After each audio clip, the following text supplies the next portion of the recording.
हर दिन मेरे पति ऑफिस जाने से पहले मेरे करीब होकर कान में बोले कि छत पर कदम मत रखना और मेरी माँ से थोड़ी दूर ही रहना। मेरी शादी को 2 हफ्ते हो गए थे और हर दिन मेरे पति ऑफिस जाने से पहले मुझे ये बात याद दिलाकर जाते थे। मेरे दिल में तरह तरह के सवाल उठते थे, मगर मैं ये सोचकर चुप हो जाती थी कि अभी नई नई शादी है। ये ना हो कि मेरे पति को मेरा सवाल जवाब करना अच्छा ना लगे।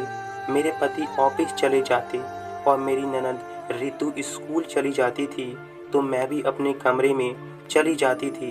लेकिन मेरी सास बार बार बहाने बनाकर मेरे पास आना चाहती थी, मगर मैं अपने पति की डर की वजह से उनसे दूर दूर ही रहती थी। 2 बजे करीब मेरी ननद स्कूल से वापस आ जाती थी और यूनिफॉर्म चेंज किए बिना ही छत पर चली जाती थी। ऋतु पूरा पूरा घंटा बिताकर आती थी।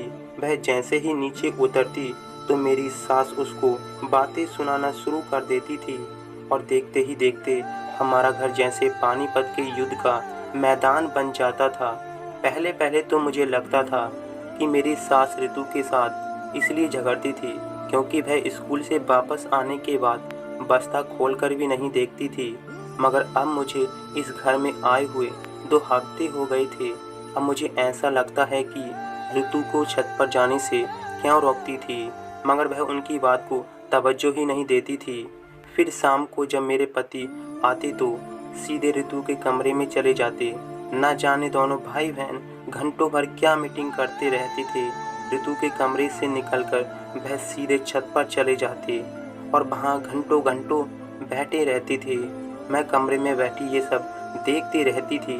शाम जब पति मेरे कमरे में आए तो दोस्तों, इस कहानी का आप पार्ट 2 देखना चाहते हैं तो हमें कमेंट करके ज़रूर बताएं।